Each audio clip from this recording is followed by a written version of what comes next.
মধ্যপ্রাচ্যের দেশ ওমানে নতুন প্রজন্মের মাঝে দেশীয় সংস্কৃতি তুলে ধরতে বাংলাদেশ সোশ্যাল ক্লাবের কমিউনিটি উইং উত্তরবঙ্গ উইংস আয়োজন করেছে বার্ষিক মিলন মেলা ও পিঠা উৎসব। ওমান বারকা অঞ্চলের একটি রিসোর্টে দিনব্যাপী আয়োজিত এই মিলন মেলায় তুলে ধরা হয় উত্তরবঙ্গের সাংস্কৃতিক খেলাধুলা। প্রবাসী পরিবারের নারীরা তুলে ধরেছেন হাতে তৈরি ভাপা পিঠা, চিতল পিঠা, পুলি পিঠা, চুষি পিঠা, পাটিসাপটা, তেলের পিঠা, নারিকেল পিঠা, মিষ্টি, খেজুর গুড়ের পায়েস ও সন্দেশ সহ নিজ জেলার ঐতিহ্য। ওমানে বাংলাদেশি মালিকানাধীন গালফ এক্সচেঞ্জ দিচ্ছে সেরা রেট। দেশে প্রিয়জনের কাছে টাকা পাঠাতে আজই যোগাযোগ করুন আপনার নিকটস্থ গালফ এক্সচেঞ্জে। গালফ এক্সচেঞ্জ, বাংলাদেশিদের প্রিয় এক্সচেঞ্জ। আমরা নর্থ বেঙ্গল উইংস এর থেকে গ্যাদার হইছি সবাই এখানে ফ্যামিলি গেট টুগেদার করার জন্য। আর এখানে আমরা পিঠা উৎসবও করতেছি। তো এখানে বিভিন্ন টাইপের পিঠা আছে, সেমাই আছে, জর্দা আছে, চিকেন সামোসা আছে, তারপরে ক্ষীর আছে। তো অনেকদিন পরে সবাই একসাথে হয়েছি, তো সবাইকে দেখে অনেক ভালো লাগতেছে। সবাইকে শুভেচ্ছা নর্থ বেঙ্গল উইংস এর পক্ষ থেকে। আজকের এই শীতের সকালে আমরা সবাই একত্রিত হয়েছি ওমানে অবস্থিত নর্থ বেঙ্গলের সবাই। আপনার এখন চলছে আমাদের বলতে পারেন পিঠা উৎসব। এখানে আমরা নিয়ে এসেছি দেশের ঐতিহ্যবাহী বিভিন্ন পিঠা, পাটিসাপটা পিঠা, পুলি পিঠা, দুধ পুলি পিঠা, তারপরে হাতে কাটা যে সিমাই পিঠা সেটা, তেল পিঠা।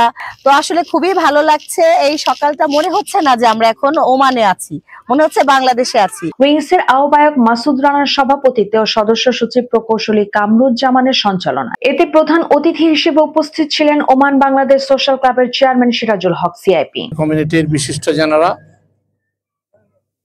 সপরিবারে সবাই এখানে উপস্থিত আছেন। আমি আপনাদের সবাইকে বাংলাদেশ সোশ্যাল ক্লাবের পক্ষ থেকে ধন্যবাদ জানাচ্ছি। আমাদের উত্তরবঙ্গ উইংসের এত সুন্দর একটা এই পরিবেশে অনুষ্ঠান আয়োজনের জন্য ধন্যবাদ জানাচ্ছি। আমাদের উইংসের অন্যান্য নেতৃবৃন্দরা এখানে উপস্থিত আছেন।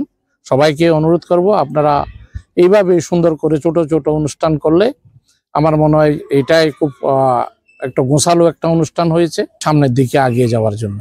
আমন্ত্রিত অতিথি যারা আছেন সবাইকে বাংলাদেশ সোশ্যাল ক্লাবের পক্ষ থেকে আমরা আবারও ধন্যবাদ জানাচ্ছি। উত্তরবঙ্গ উইংস এর উপদেষ্টা মহসিন আলী সরকার, আব্দুল মজিদ বিশ্বাস, engineer Humayun Kabir, professor Shekhar Mahmud, professor Saiful Islam, engineer Mohammad Sohrab, তৌফিক তান্না, শফিকুল ইসলাম, বাংলাদেশ সোশ্যাল ক্লাবের ভাইস চেয়ারম্যান রেজাউল করিম, আজিজুল হক বাবুল সিআইপি, সাধারণ সম্পাদক এম.এন. আমিন, জয়েন্ট সেক্রেটারি আনোয়ার হোসেন, আব্দুর রহিম সহ উপস্থিত বিভিন্ন উইংস নেতৃবৃন্দ ও প্রচুর সংখ্যক ওমান প্রবাসী উপস্থিত ছিলেন। আসলে আজকে আমাদের নর্থ বেঙ্গল উইংস যেটা সোশ্যাল ক্লাবের আন্ডারে আমাদের আজকে সারাদিনের একটা প্রোগ্রাম ছিল। শুরুতে ছিল আমাদের পিঠা উৎসব, যেখানে আমাদের ভাবিদের হাতের তৈরি উত্তরবঙ্গের ঐতিহ্যবাহী সব পিঠা এখানে নিয়ে আসা হয়েছিল এবং বাচ্চাদের এবং বড়দের নিয়ে কিছু খেলাধুলার প্রোগ্রাম ছিল। আজকের প্রোগ্রামের ধন্যবাদ দিছি এবং যারা আমাদের প্রোগ্রামে আসছেন সবার প্রতি আমরা কৃতজ্ঞতা জ্ঞাপন করছি এবং এরকম সুন্দর একটা পরিবেশের ভবিষ্যতে আমরা আরো কিভাবে সুন্দরভাবে প্রোগ্রাম করা যায় সেই চিন্তা ভাবনা আমাদের আছে। পরে বিভিন্ন ইভেন্টে নারী, পুরুষ ও শিশুদের ভিন্ন ভিন্ন খেলাধুলায় বিজয়ীদের মাঝে পুরস্কারও প্রদান করেন। আগত অতিথিরা বলেন, প্রবাসী আমাদের ছেলেমেয়েরা দেশে ইতিহাস, ঐতিহ্য, সংস্কৃতি ভুলে যেতে বসেছে। বাংলাদেশ কমিউনিটি এই ধরনের আয়োজনের ফলে বিভিন্ন জেলার প্রবাসী পরিবারগুলো একত্রিত হতে পারলে সুসম্পর্ক বাড়ে। ছেলেমেয়েরাও দেশের সংস্কৃতি ও ঐতিহ্য সম্পর্কে কিছুটা হলেও ধারণা পায়।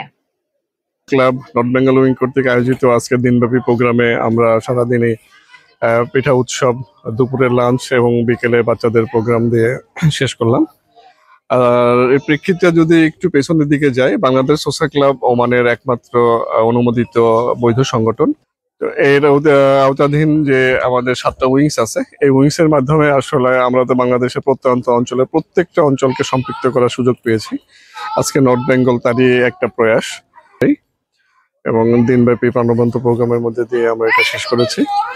আজকের যারা উপস্থিত থেকেছেন এবং সারাদিন আমাদের যেটা সহযোগিতা করেছে প্রত্যেককে আমাদের আন্তরিক ধন্যবাদ। চলে আর এই শীতে এমন একটা উৎসব আমি খুবই মিস করি। তো আমি কখনো কল্পনাও করিনি যে ওমানে এরকম একটা পরিবেশ, এরকম একটা সবাই মিলে একসঙ্গে পিঠা উৎসব কিংবা পিঠা খাবো একসঙ্গে, এটা আমি আসলে কখনো চিন্তাই করিনি। আমরা এখানে উত্তরবঙ্গের পিঠা উৎসব করতেছি, তো আমরা অনেক রকমের পিঠা নিয়ে আসছি, সব ভাবিরা অনেক রকম পিঠা নিয়ে আসছে।